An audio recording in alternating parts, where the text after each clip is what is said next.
Hello, welcome to another session of Thursday Live with Dr. Jen. Yes, you're welcome. This is your first time catching this session. If you're catching it as a replay, if you're here live, notwithstanding, I would love to hear from you in the comment section. And before we go any further, have you subscribed yet? Have you hit that subscribe button? Yes, it will be great. It's a great way to support the work that we're doing here by subscribing to the channel. You get to put in your vote of support to help us to keep going and to help this session today reach as many people as possible. If you are here with me, let someone else know you are here. Invite someone to join in, tag some other parent in the comments, and let's the more the merrier, right? Because this topic of today is something that needs to be heard. It's something that we need to share with as many parents, with as many child caregivers as possible, because there is no person who is handling children that would not come across some form of rebellion. And trust me, from this session, you're going to see that turning rebellion into connection is the greatest gift you can give both to the child and to yourself, whether you're a parent, you're a grandparent, you are a caregiver, you're a teacher, it doesn't really matter. If you work with children, if you have children of your own, knowing what to do when you come across rebellion from your child or from your children is a gift both to you and to your child. So if you're here for the first time, if you're watching this session for the first time, this is your first Thursday live, whether you're here live or you're catching this as a replay, again, I would like to hear from you in the comments. So our topic of today is how to turn rebellion into connection. How not to break your child's spirit, how you can build, right? Use rebellion as an opportunity for growth, as an opportunity for learning, both for you and for your child. Now, before we go any further, I'd like to emphasize the fact that all behavior is communication. And until you change what you're looking at, your approach cannot change. Many a times, parents, caregivers, teachers, we struggle because we are focusing on the wrong thing. Our focus, our perspective is not well aligned, it's not on the right thing. And there's no way you can change your approach until you change your perspective, until you change what you think about what it is your child is trying to accomplish with what they're doing. Behavior, all of behavior is communication. Think about it, right? When you're happy with someone, you show it with your behavior. You show it with your facial expressions, with your gestures. Everything that you're doing is communicating to the person, accompanying your words to tell that person, hey, I'm happy, this I love what you did, or I like you, and all of that. Your gestures, your behavior matches with whatever it is that you're feeling or whatever it is that you want to say in that moment. This is the same thing with children. Now, one thing I want parents or any parent, any caregiver to understand is the fact that the more a child lacks the verbal capacity to express their needs, to express their wants, to communicate with you, when children don't have verbal power for communication, they will use their behavior more because they don't have the words. So the smaller the child, the greater the tendency for them to use their behavior because they don't have the words. As children begin to grow, this ability to communicate actually begins to be poured more into the use of words, right? So when children are not able to, when they have verbal prowess, when they're able to express themselves using words, you see them being able to tell you, I'm thirsty, I'm hungry. But for a small child, take for a baby, for example, how would a baby let you know, I'm hot, I'm cold, I'm hungry, something is pinching me somewhere? There is no way a baby can tell you that except using their behavior, right? The crying or other ways to let you know that the baby is not happy. And then you are now pushed to begin to investigate why your baby is behaving the way they are behaving. The thing is, when children begin to start using words, or even when they just begin to start walking, many parents, caregivers fall into the trap of just expecting the child to be able to just say what they need. But the truth is, sometimes children, especially toddlers, they are not yet able to understand their own needs, to understand what it is that they actually need at the point in time to be able to effectively communicate it to you. This is one of the reasons why screen overuse really sets parents up for a lot of frustration, and even the child, right? Because one of the consequences of excessive screen use is the fact that um, um, it delays language, right? There is language delay. And just from what I've explained, if a child, the more a child lacks the capacity to tell you that this is what I really need, and yet you're not able to understand and meet their needs, they're going to have a tantrum, right? And the tantrum is just, hey, I'm really frustrated because I'm trying to tell you that I'm trying to tell you this, but I'm not able to do so. So the more tantrums you see, usually it's because a child is having difficulties either getting their needs met on time, or they're having a lot of difficulties getting those around them to understand what they need. So all behavior is communication. All of behavior is communication, especially for children. They will not always tell you what they are feeling. They will not always tell you, what they mean. Sometimes they don't even know themselves what they really want. That's why they need parents, right? The smaller the child, the more the tendency for them to use their behavior to tell you what it is that they are feeling, what it is that they want. Now, whether you experience rebellion or withdrawal or aggression or just any kind of outburst, remember, at the back of what you see is a message. So if you see behavior as a message, it changes your approach. If someone tells you something, excuse me, and you do not hear what the person has said, do you slap them? No, you simply ask, please come again, I didn't hear you, right? Because the person was trying to communicate something with you. So your response is, hey, okay, let's find a way to get you to tell me what you're trying to tell me.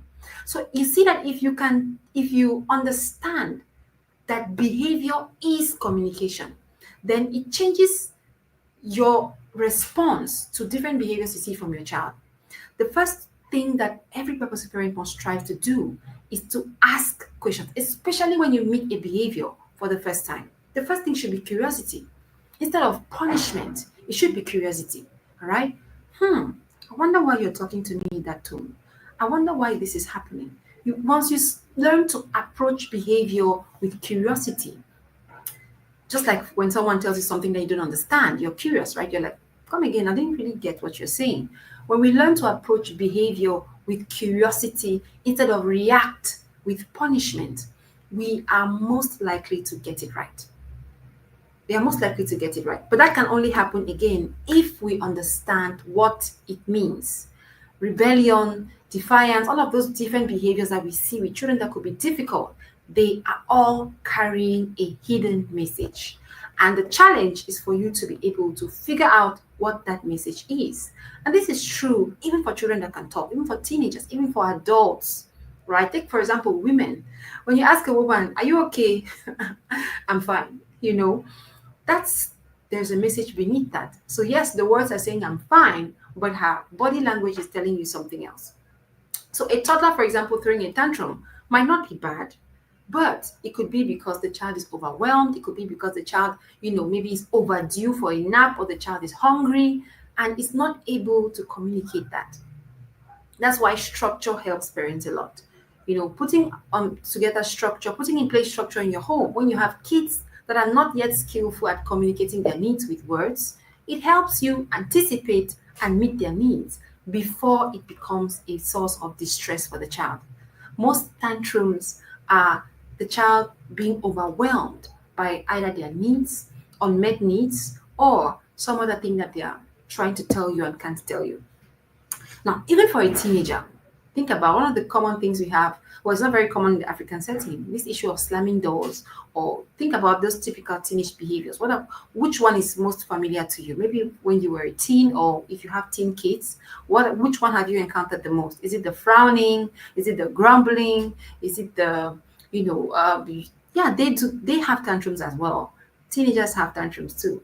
I've seen a teenager having a tantrum where they get angry and they're just jumping up and down and trying to say something, or they're trying to protest to something that you're saying. For example, you can give a consequence and the child just starts jumping up and down and resisting and shouting, very, very discontent about what it is that you're trying to tell them. Those are all signs that your child is trying to say something. It could be that the child is struggling with their independence. It could be that the child is feeling unheard. Rebellion in itself is a message that is a symptom of a bigger problem. Rebellion is a symptom of a bigger problem. And where you find rebellion, relationship is weak. Where you find rebellion, relationship is weak. Because what happens when there is a good relationship? Usually, when there is a good, think about someone that you feel very comfortable with, you feel very at ease sharing different things with that person. This is the person that you would go to when you have a problem, you would go to when you have a victory, you would go to when you have a struggle, right? Usually, with this person, things hardly escalate to the point where you need to have maybe you need to rebel. What's rebellion? Rebellion is like, I will not do this thing no matter what you tell me. I would not do. Recently, I think I had a parent reach out to me about their teenage son who, in spite of everything they did, insisted on doing exactly what he has been asked not to do. No matter what is done to this boy, no matter what the parents do to the child, every blessed day he still goes ahead to do exactly what they keep hitting him for. That's rebellion, right? And there's a clear message behind it. That's rebellion. That's a typical example of what rebellion looks like. But it doesn't just happen in the teenage years. Even toddlers do have, rebellion. It looks different at different stages of a child's growth and development. Excuse me. It looks different at different stages of growth and development. But all the same, no matter the age or the stage at which you meet rebellion, it still carries a message. And the key, again, is to listen, not to punish, but to listen. You're all welcome. Welcome, my VIP mamas. You're welcome. All right. So, again, I said at the beginning that you must change your perspective before your approach can change. The natural tendency will be to attack, right, head on. How dare you? How dare you do this? Like I said, the example of the boy, I think he's 14, who every day he makes sure to do exactly what his parents have told him not to do. And then it go into the cycle all over again. I'm sure the beating gets harder and harder. That's why the theme for this session today is how to turn rebellion into connection without breaking your child's spirit. Because mostly in the African setting, as a parent, your natural instinct might be to shut it down, right? To bend the child, to bend the child. And usually when you bend them, they break, right? So I think there are common phrases from our setting where, yeah, network is quite clear today. I'm telling you, it's amazing. It's been like this since yesterday. I don't know what's happening, but we are enjoying it. We're all here for it, right? The tendency for in the African setting is that whenever a parent has a child that is rebellious like that, they have statements like, I will bend you. You bend. I don't know how they put it. I think it's commonly said, I'll bend you, there's a way that they put it. I can't really remember. Please, if you remember, put it for me in the comments. I will bend you. So the parent's resolve is to champion, like I will quench their rebellion.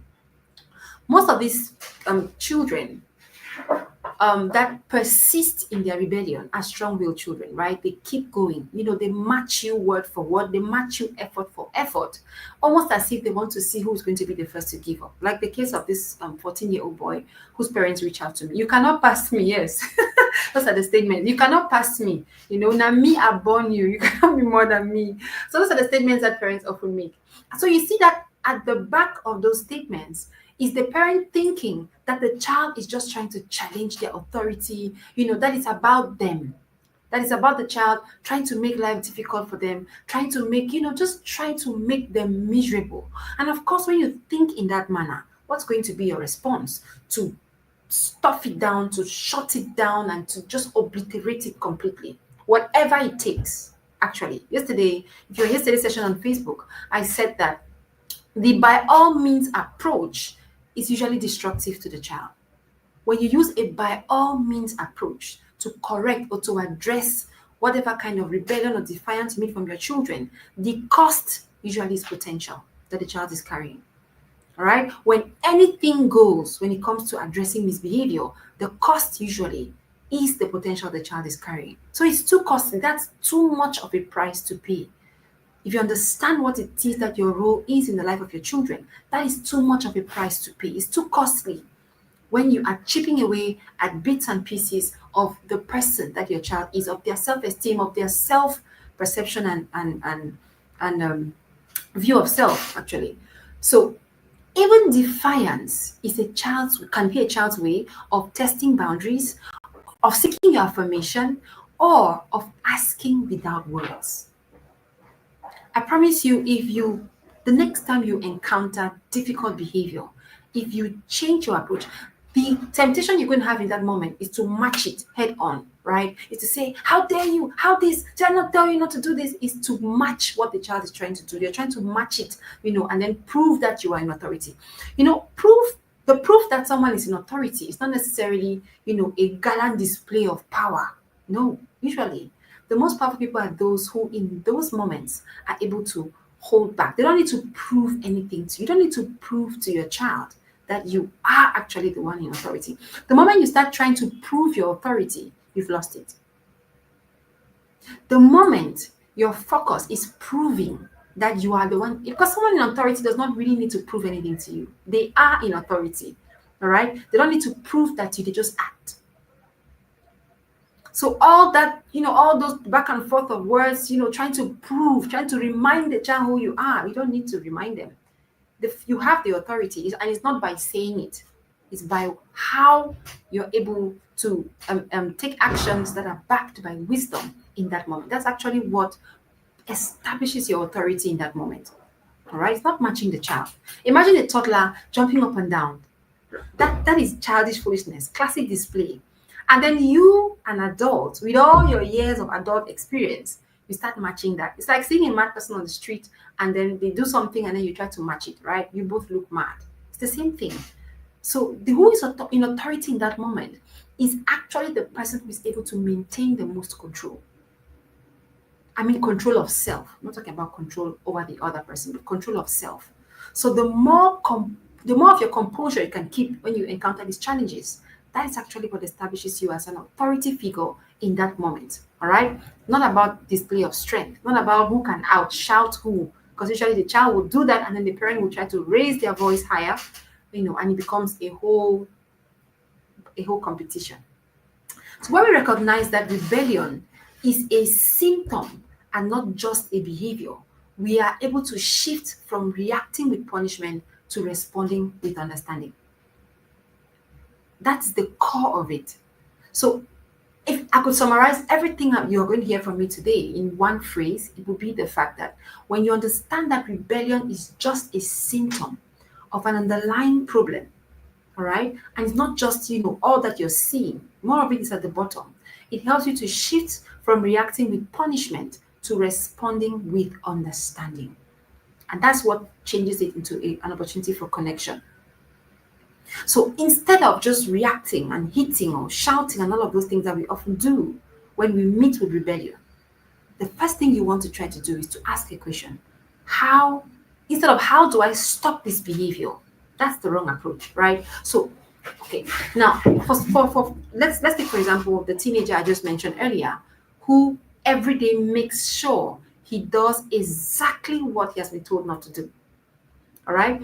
The typical parent will do what? Will ask, how can I stop this child from doing this every day? Do you agree with me? That's what the typical parent will say. Those are the thoughts that will be going through your mind. Your focus will be, how do I stop it? That's why you think that, okay, if I beat yesterday with 10 strokes, today I should beat with 20. That's usually how you're thinking, because your focus is only on stopping, getting control, dominating in that situation. That's your focus.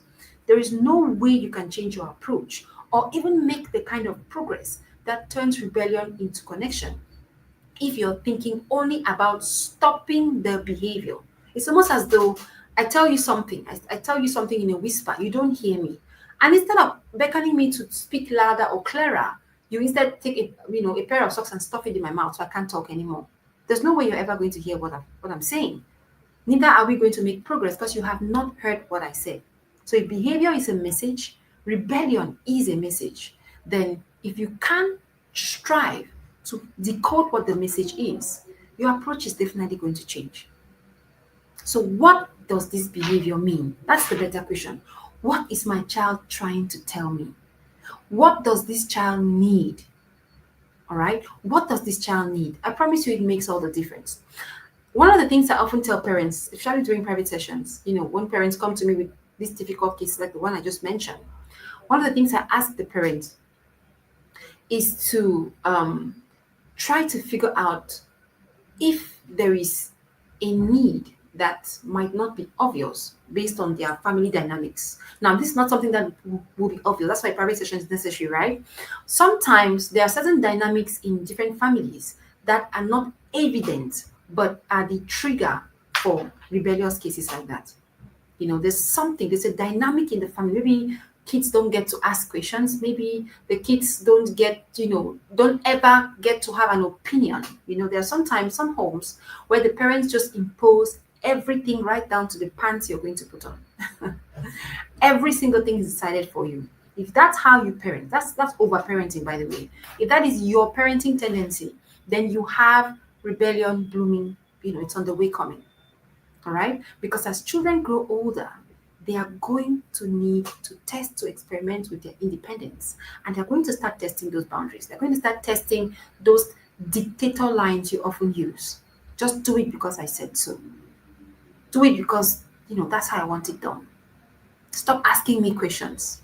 If if these are your habits when you interact with your kids, then you're going to meet with rebellion more often than not. All right. So, what is my child trying to tell me? When you decode the message behind the behavior, you will not just discipline effectively, but you'll be able to establish connection. Because rebellion can actually pave way for better understanding only if, again, you find the message. So, what's the message? All right. Let's try to understand rebellion a bit more. We're going to look at rebellion from different angles to help us understand the different ways that we can approach when we face rebellion from our children. Right? You're going to face rebellion from kids at different ages or stages of growth and development, and how you approach it is quite different. It's not always the same thing. For example, you can't have a conversation with a toddler, but you can have a conversation with a teenager. All right, especially when they are at 18 and so. You can have a good deep conversation with a teenager, but you can't do the same with a toddler.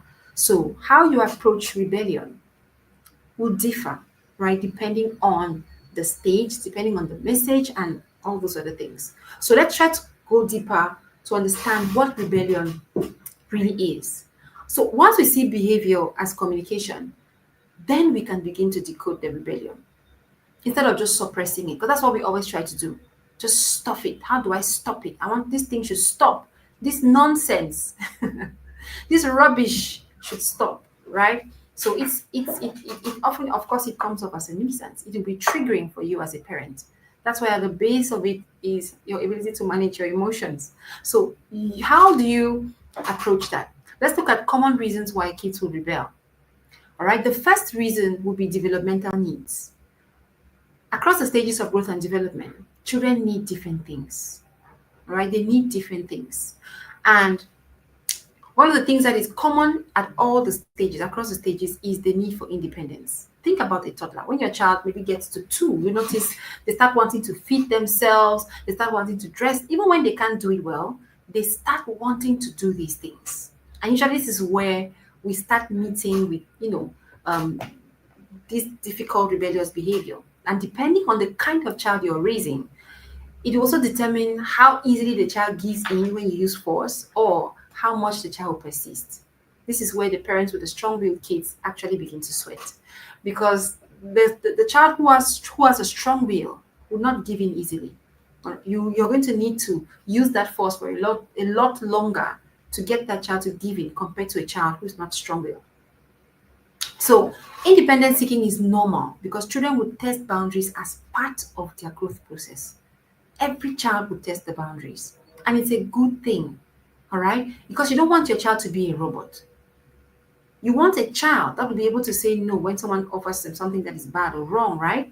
But we don't think about this when we are, trying to be in control over every single thing and trying to have our kids obey us at every time we request.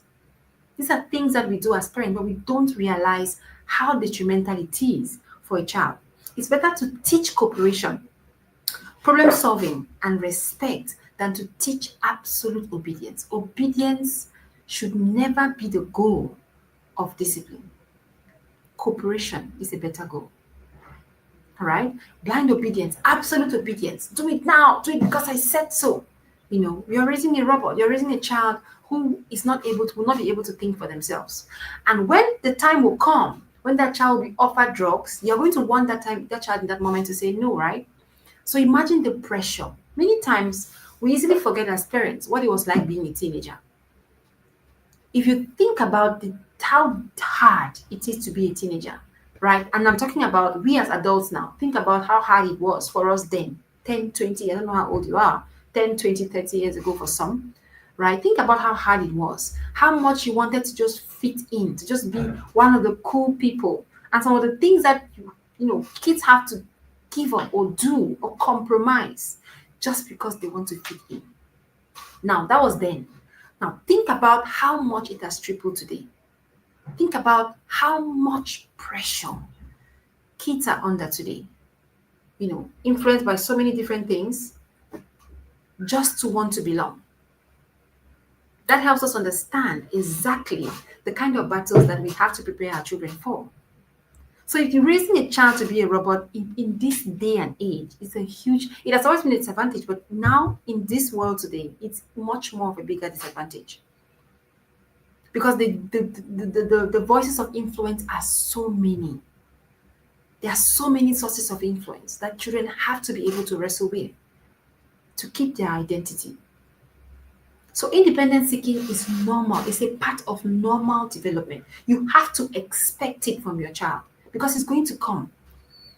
One of the reasons why parents struggle or they fail when they try to handle rebellion or eventually break the child's spirit is because they don't expect rebellion. They just expect absolute obedience. I don't know where we got that thought from, probably from our own childhoods. We just expect that a child should just always just obey you because you said so. You have to expect that the child will test boundaries from time to time. When you expect it, it's easier to be prepared for it and to handle it when it comes because it's going to come. All right? That's why knowledge really makes a difference. When you know that your child will do these things as a part of their normal development, it helps you be prepared and it helps you respond when it happens instead of react, harshly or so. Now, in my home, I think for those who are here from the courses, you must have heard me talk about my structure and how my kids understand, when the TV should come on and stuff like that. It's pretty structured. But you'll be surprised to hear that every now and then, they still test the boundaries. And I actually like it. All right? They will test the boundaries and they will switch on the TV before time. So kids will do these things. It doesn't make them aliens when they do it. On the contrary, it makes them normal. If your kids are not testing those boundaries you're putting in place, then there's something wrong with your environment. If they stay in adult behavior mode, because even adults struggle with boundaries. Even adults struggle with it. Especially adults who are coming from very harsh backgrounds. They struggle with it a lot. All right? Because they have these hypocritical tendencies. So imagine for a child who is still developing, they are going to test it. It's just a matter of when. That's why when you're building your structure for your home, you must take that into account. So that you're not shocked. I can't believe you would do this kind of thing. Why not? The child will learn when they cross the boundary. It's part of the learning experience.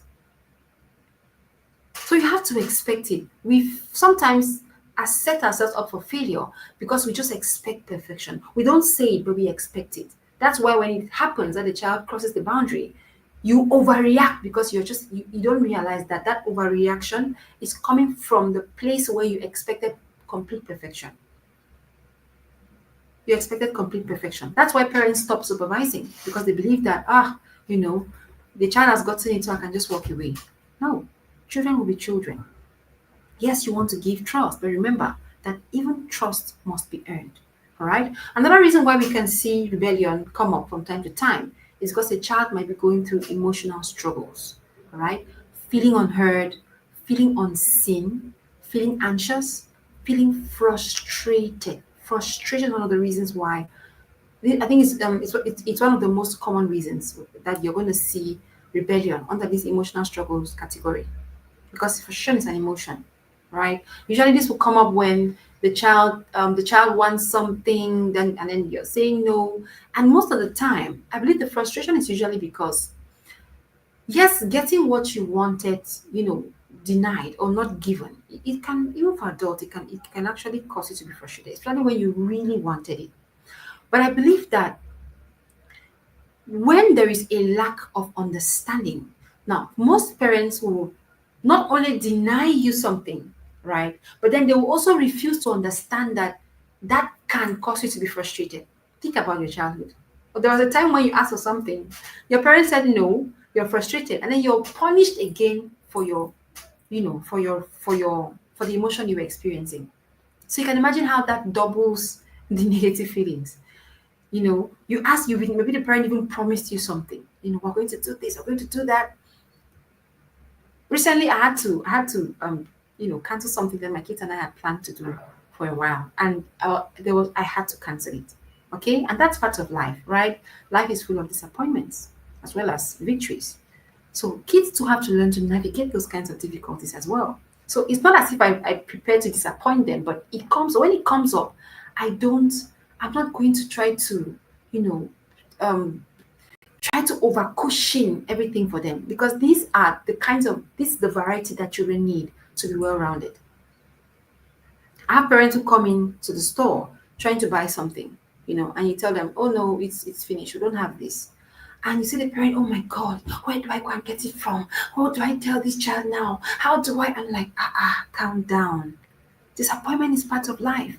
And thankfully, as children, they are even going to have that disappointment cushioned by you. You are the advantage they have at this time. So you help them learn to navigate disappointments. Of course, you don't want to make a habit of disappointing your kids, of course not. But when it happens, inevitably, you want to be there to help them navigate, because that's part of preparing them for real life. There are parents who would do everything just to ensure that the kids don't face disappointment. No, you're not helping them that way. You're not helping them that way. So say, "No, is there any, can you order another one? Can I?" I'm like, calm down. Like, these things happen. You as an adult, there are times when you really want something, you go there and you can't have it no matter how much money you have. You have to deal with it. You have to cope with that negative emotion. Yeah, it's quite challenging based on your background. But yes, it's important to just be there and help. Let the child have their emotions. Now, this is not an EI class, but I just feel like I need to say this here. Frustration, kids will be frustrated. Okay? And that's okay. Especially when they have you, when you're knowledgeable enough to guide them, help them navigate their disappointments, their frustrations. So kids would have this rebellious attitude sometimes when they are going through certain frustrations because they couldn't get something they really wanted, especially when parents break their promises. All right. Now, the next reason why you might have rebellion is because of power struggles.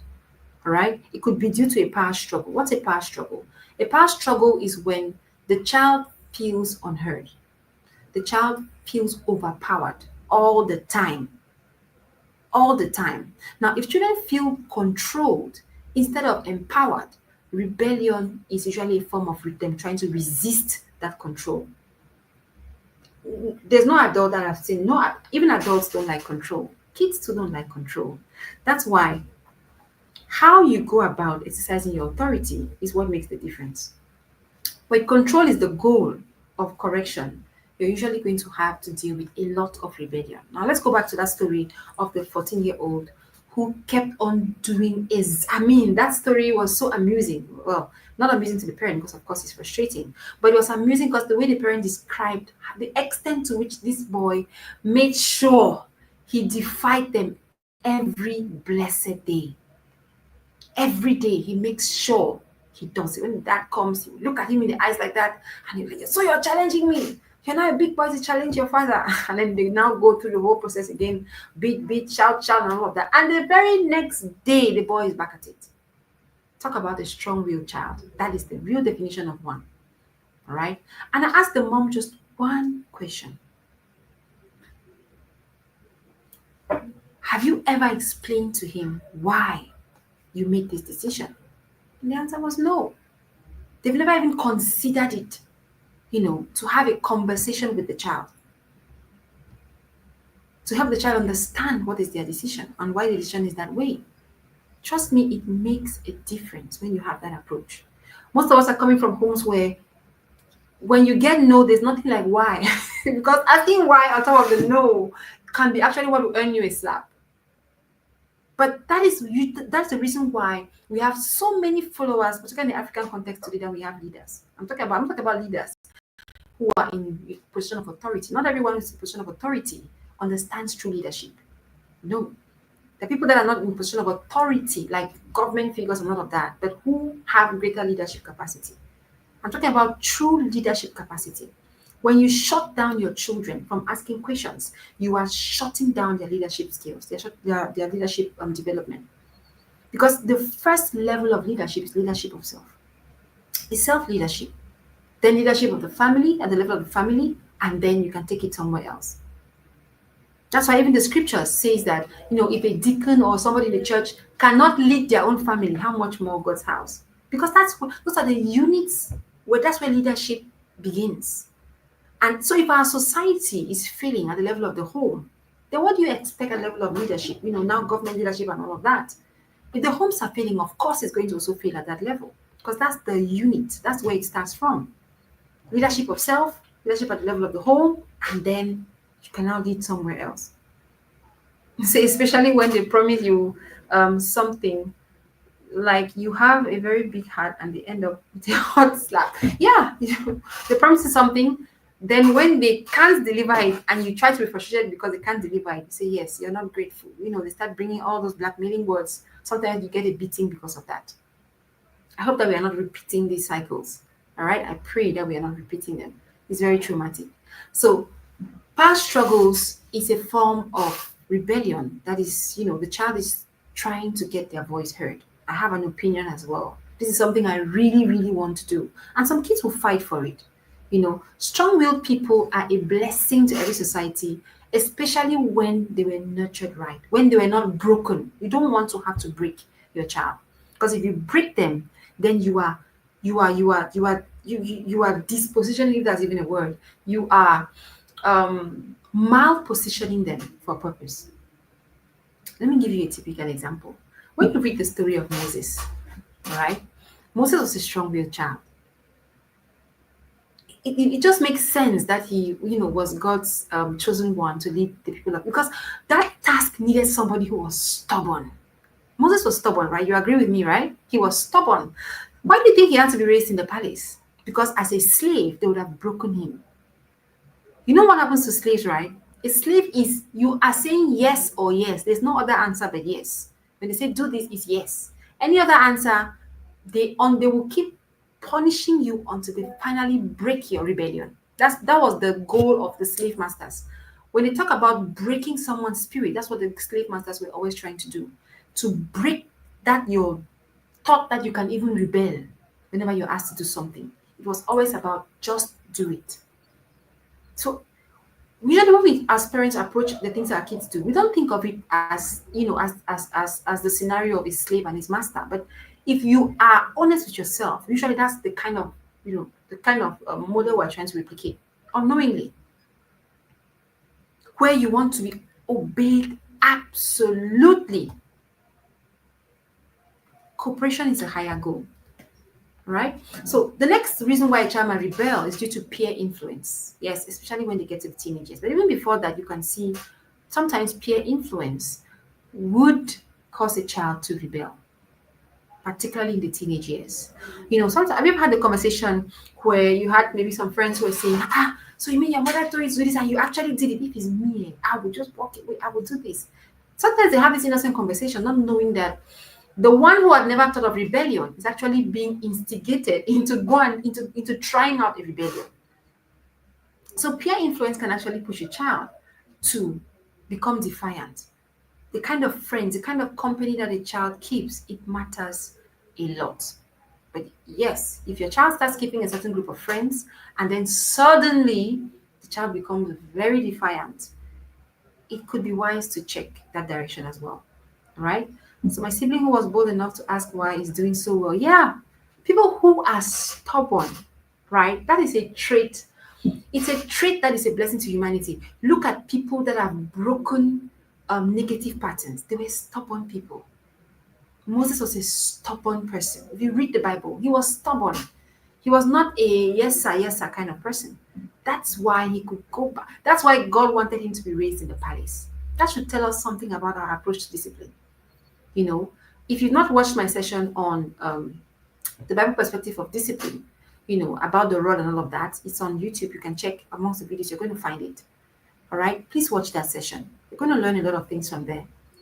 If God needed his champion to be raised in the palace, why could he not save Israel from the slave camp? He could have. God is God. He could have still made it possible for Moses to be raised in the slave camp and then come from there to rescue people from, go to the palace and try to do it from there. But there is something about how slaves are raised that was not right, not fit for the person that had to bring that deliverance. It's all about mindset. It's all about mindset. It's all about mindset. It is that powerful. Look at how long they went through, the desert, the wilderness, because of their mindset. The slave mentality is such a powerful thing to break. So are you raising a slave or are you raising a king? That's a question every parent must ask themselves. Are you raising a slave or are you raising a king? All right. The final reason why you might meet rebellion is because of unmet connection needs. Yes. Attention seeking behavior. Attention seeking behavior. A child who lacks emotional security will use their behavior, that rebellious attitude, try to antagonize you at every step of the way.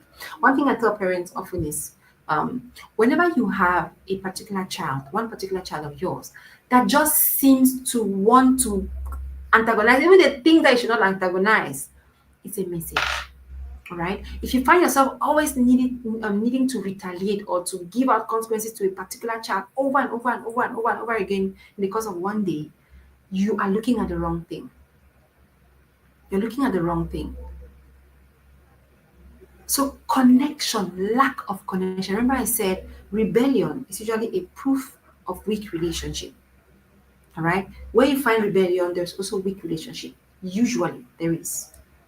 I'm talking about repeated rebellion. Now, remember from everything I've shared here about the different reasons why rebellion can occur, you might see it, once in a while, which is normal because it's part of your child's development, right? But if you constantly encounter it, that is a sign that the relationship is weak. Because it's also a sign that the child is not being heard. The child feels like they have no say, they have no voice. So they are using that rebellion as a message to fight for something they really want, to get a certain message across and all of that. So when you recognize the root cause of the rebellion, it can help you to respond with, with insight instead of with control. Okay? So yeah, strong-willed children are a handful to handle, but they are a blessing. And the goal is to not break your child's spirit. God wants you to succeed to break them to the point where they are no longer able to raise their head in that typical rebellious fashion. You have broken something very costly in them. All right, because that ability to stand and push and stand on business, this is what must happen. Think about those who've changed, who've made history, who've changed, broken a whole pattern, right? Martin Luther King, all those people who fought. Okay, think about Nelson Mandela. For how he was locked up for how many years, and yet he didn't change his mind. Many people change their mind, just to get the freedom. Is that what you want for your children? Do you want to have a child who would easily just switch their mind? Those who make change in society, who bring positive change, are those who are stubborn enough not to quit. So yeah, stubbornness might be hard for a parent when the child is little, but if you learn to navigate with the understanding that cooperation is the goal, not control, you will be able to nurture that child's potential well. Right? So, absolute obedience as a goal of parenting leaves children vulnerable to negative influence. One of the things we teach during the holiday program, I remember one of the guides we got was the guide on obedience. That guide is very insightful. One of my character um, shaping guides. It's on obedience. Because there are so many parents who don't even understand how to teach obedience to their children. One of the things I often ask my kids is in what kind of scenario is it okay not to obey? They have to be able to think in that dimension because there are certain times you don't want your child following what somebody is saying, and that person might be a person of authority. Take the example of the three Hebrew boys, Shadrach, Meshach, and Abednego. Their parents would be proud that they refused to obey in that instance. Don't you think so? But then, imagine your child saying no to you now in the house. How do you react to that? You're like, how dare you? How dare you? You can't do this and all of that. So you want the child to always say yes, but yet you want the child in that scenario to a strange authority figure to be able to suddenly say no. How does that happen? You know, One of the things I often look out for my kids is that they should still be able to say no, even to me. They should be able to say no. That tells me my child is thinking for himself. I'm raising a child that can think independently. Their thinking brain is still online, and you want that to be the case. Because if you want a child that can make decisions, even when you're not there, that align with your values, you don't want to raise a robot because robots can't think outside of the prompt that you give them. Don't raise a yes sir person. That is everything yes sir, everything yes sir. No. I want to raise a child that understands cooperation, that has problem solving skills, that can think in different dimensions in line with your values, even when you're not there. That's the ultimate goal. That's what I teach passionately because that's the truth.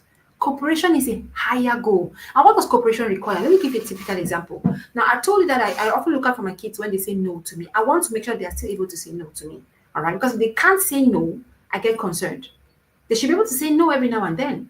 That's why connection should be the focus of your parenting, not control. Because what does connection do? Connection helps secure cooperation. The kids want to cooperate. But even then, the moment when they're still going to tell you no,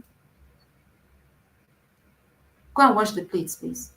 No, mama, I'll not do it. It makes life difficult for you as a parent. I get it because I've been there. All right. I'm there at least every day. I have at least one or two of these instances. But then how do you navigate? Control will say what? You challenge it, your authority is stirred and you start wanting to clamor down on the child. But what will connection do? Connection will do the opposite. Will become curious about the answer. So, like in the case of the 14-year-old boy that I've chosen to use as my case study for this particular session today, the parents should be curious. This could be the boy's passion. He could be really gifted. If I were their parents, one day I'll follow him there to see him play. And I'll be like, wow, that's a room for connection. I come. Where is he? He has gone to go and play football again. Instead of preparing my cane for the next sweeping session, I would take my car, drive to the football field, find out where he's playing, and I will sit there quietly and watch my son play football. When he's done, he has defied me. When he's done, was he good? Then I'm going to congratulate. Wow, you played really well. Let's talk about what happened, when we get home. And then you drive and go home. On the way home, the child will reflect on what you've told them. I think there could be some talent here. That you're already connected with the child like that. Before you even start bringing up the fact that he did not obey what you said and all of that, you hear out the child. Is this something you think you really want to pursue? But it's just because most times parents don't even want to consider the possibility of their child even pursuing that path. I know of a case of a particular parent who reached out to me with a child that was passionate about football. And this parent did not want that career path for their child.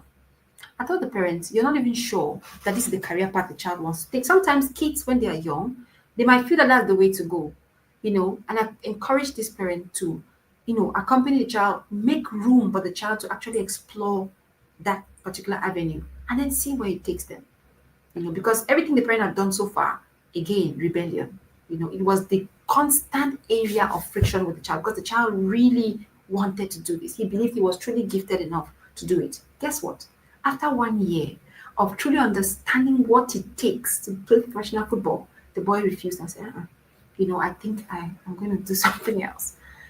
Sometimes it doesn't necessarily mean that the child is that's going to be their end. No, most times you might just explore that avenue with the child, provide the support they need, provide guidance, put the boundary, let the child know the limits, and then you see where that takes you.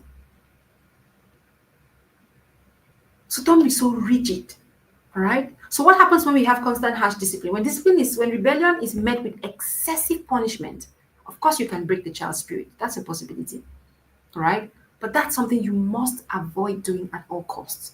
This I will bend you thing. No. All right. Because when you finally succeed to bend the child, the thing he was supposed to be able to stand up for and fight, that's what he was put on earth here for. He will not be able to do it when the time comes.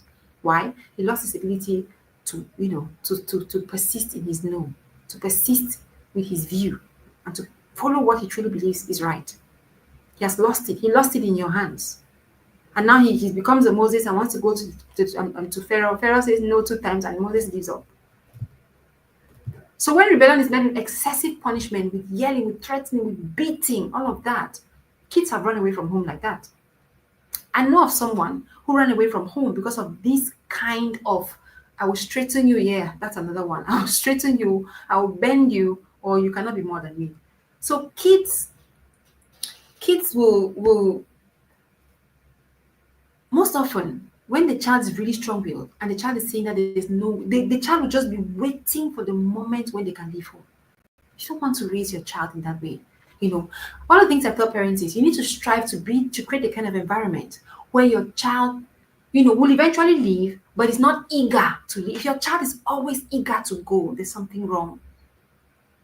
There's something wrong. When children, think about your own childhood, I'm sure for most of us here, you can relate, right? You could not wait till you have that freedom. Like, when am I going to be English University finally so that I can be free from this kind of prison? And that's because in most of our homes growing up, we were not heard. There was hardly dialogue. Your opinion was hardly sought after. That's why most of us don't have a voice today, because the child that is not given a voice in childhood becomes an adult that has nothing to say.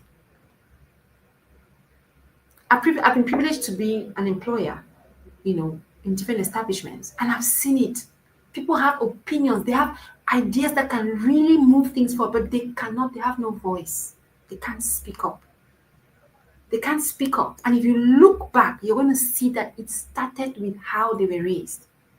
They were not given a voice. So they become adults who have nothing to say, even when they have important ideas to contribute. And we see this too in marriage.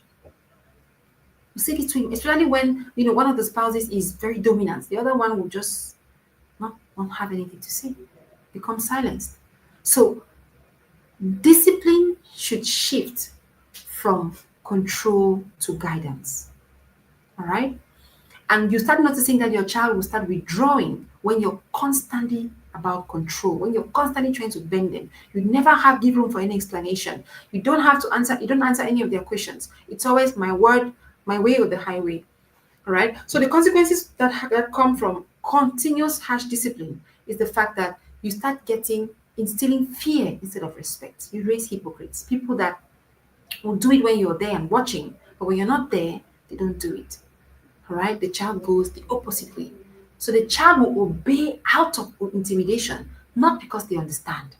That's why if you're not explaining, if you're not helping your children understand the why behind the decisions you're making, or why you are not giving in to what the child keeps saying they want, you're raising a child who will not be able to learn decision making. Decision making is a skill that is learned through practice, not through having someone make decisions for you.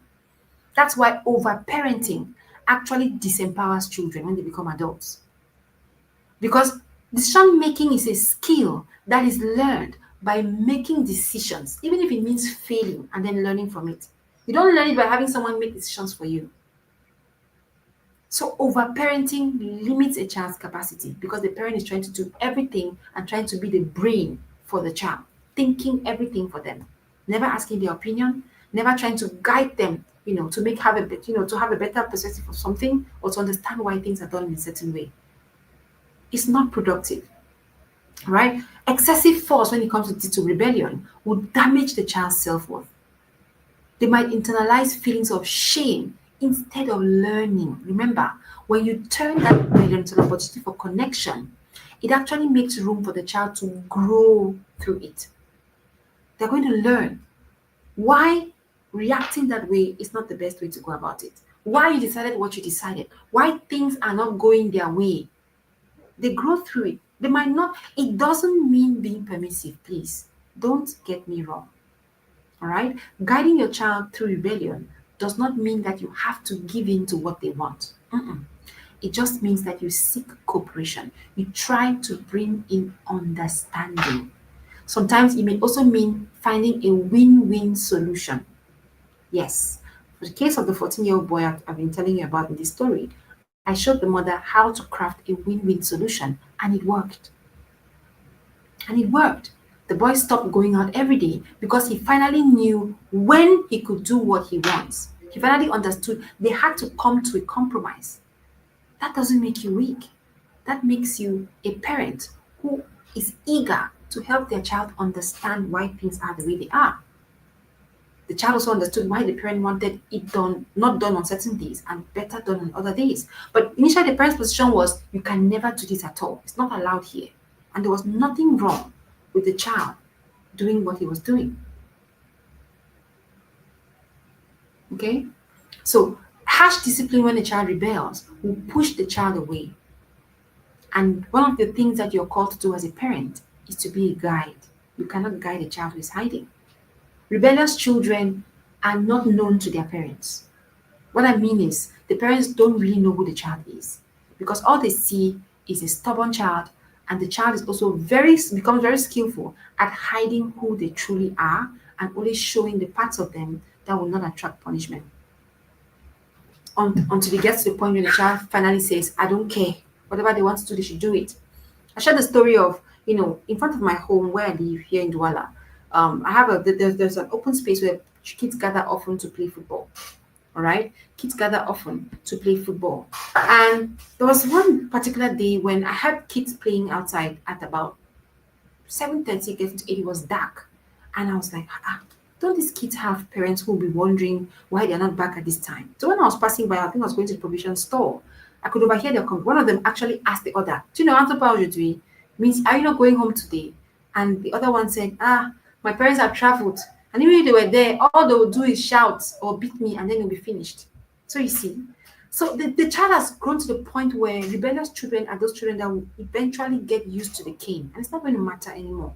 So I tell parents, if beating is all you do, is all you know how to do to shape behavior, your child will eventually get to the point where that beating will not make any difference. And then you start taking the child to lock the child up in the cell. I've had cases like that, where the child had rebelled to the point where the parents were now handing him over to police to continue the beating. Imagine handing over your child for the police to beat the child, lock the child up, and then release the child later.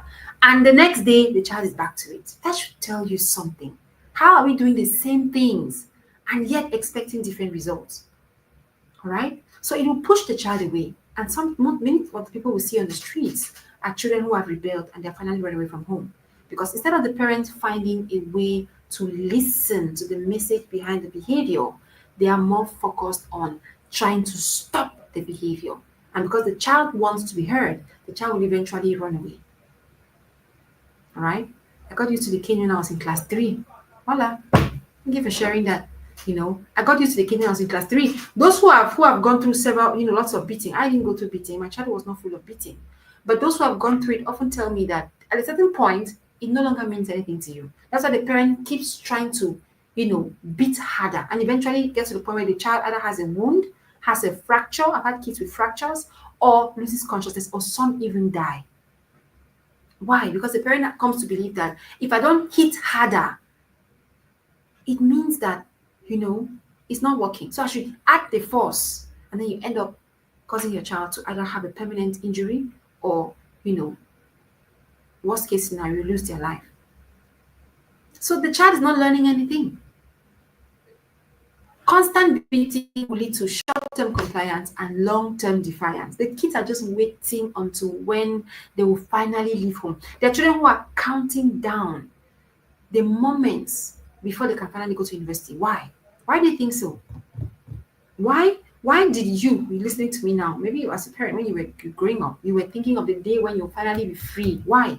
There's something about how your parents were going about their parenting that made home uncomfortable. The home of a child is supposed to be a place of rest and safety. It's supposed to be a place where the child can be their true self. But that's not usually true. Why? Because parents make it into a battleground where children are constantly trying to escape punishment or negative reactions, where they are afraid to be themselves. So they are freer to be themselves around their friends. And guess what happens there? Their friends can't guide them either because they're not meant to guide them. They're meant to be companions. We are all lost here, so let's be lost together. Right? So shifting your perspective is very crucial. And until you change what you see, you can never change your approach. Stop thinking that rebellion is meant to get you. No. Even when the child is intentionally going against what you're saying, there is a message under there. Find it. If you can find it, you're going to get to the root of the problem and you're going to find a solution that will not push the child away or break the child. Why is this child so bent on not doing what I've asked? If you find it, if you seek, you're going to find. All right. So if we approach rebellion as a plea for connection, the way we discipline will change. I bet you it's going to change. If you change how you see it, the way you discipline, the way you approach it will change.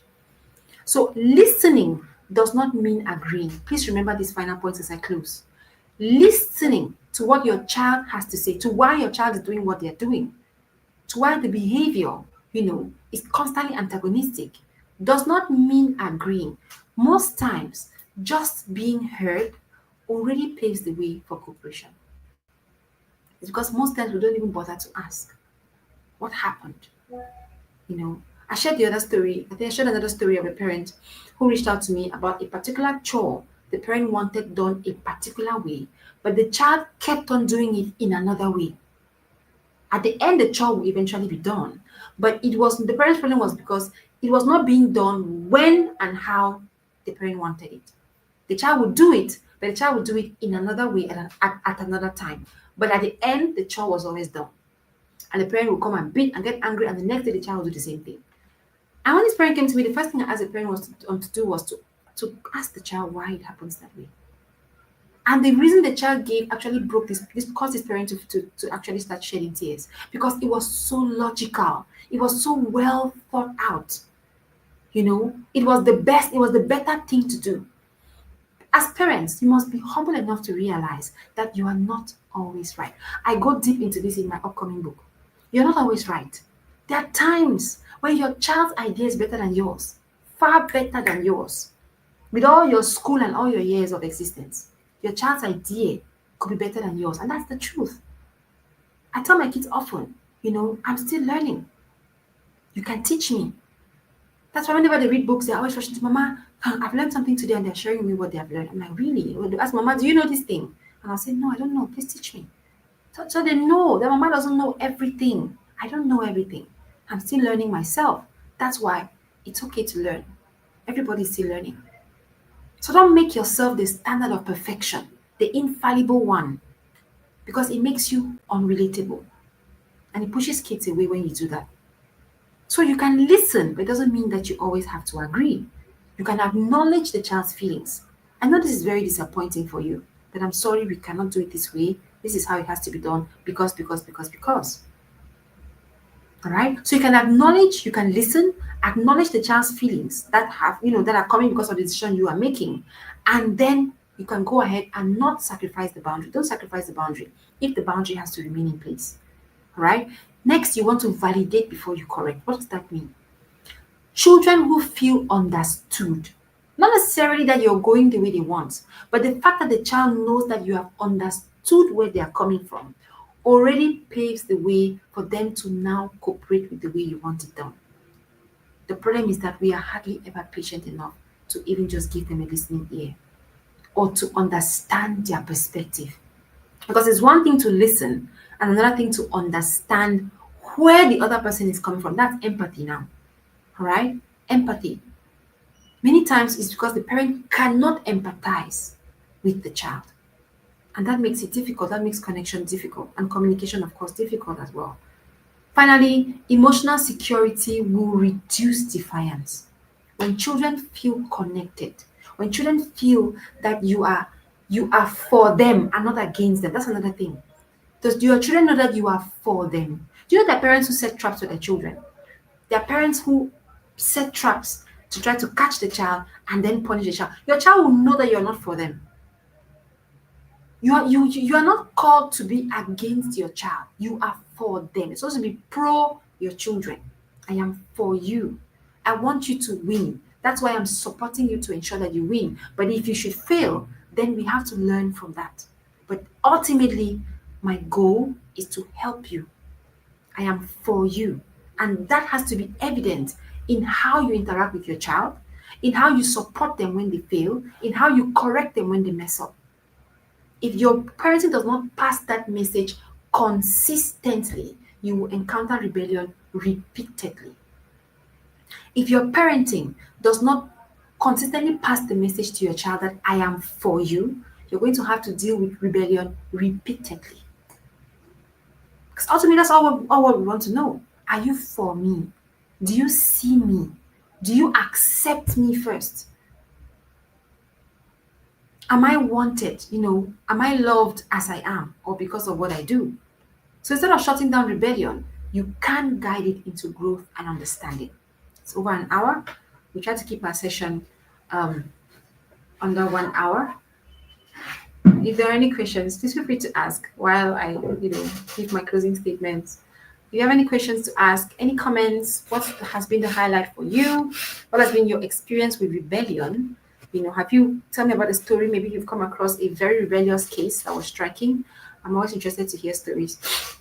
Maybe some parent dealing with rebellion, or your experience as a child, or some other child beside you while you were growing up, or in your neighborhood, or something like that. All right, rebellion is everywhere. We are going to encounter it as parents. You might be able to help another parent who's dealing with a rebellious child, and you might have to deal with this in your own home as well. So either way, at some particular place, even when it comes to adults do rebel. Workplace rebellion exists. When we see people striking, what are they doing? They're rebelling. And in Cameroon, it is seriously frowned upon, right? So Cameroon, our government is an authoritarian parent. The system here is authoritarian. You have no right to express yourself the way you see it. All right, thank you so much for being here, Mother Hainan, Mama Kwachu Ella, Mama Vera, Patty G. Thank you so much, Mama Melissa. All right, it's been a wonderful session. I guess there are no questions. I'm sure I'm going to see you again when we come around next Thursday for our next Thursday live. So please remember, listening doesn't mean agreeing. It helps your child feel understood. You want to validate before you correct. Children who feel understood, who feel loved, are less resistant to guidance. Connection before you correct your child is the key to turning rebellion into an opportunity for growth, right? Emotional security, a child who knows that they are loved regardless, a child who understands that you are for them, right, will have less and less reasons to rebel against your authority. A child who knows that you would listen. Sometimes rebellion is just to try to get you to listen. The child who knows that you would listen will not need to use their behavior to force you to finally listen to them. So before you get to that point where your child needs to rebel for you to notice them, learn to give attention, learn to connect, learn to listen, all right, patiently. Okay, thank you so much, dear parents. I'm sure I'm going to see you again next Thursday for our next session. And don't forget to share. Don't forget to subscribe to the channel. By subscribing, you support the work that we do. It helps the channel and the stuff we share here to, reach many more people when you do that. Thank you so much for your support, and I'll see you during the next session. Bye.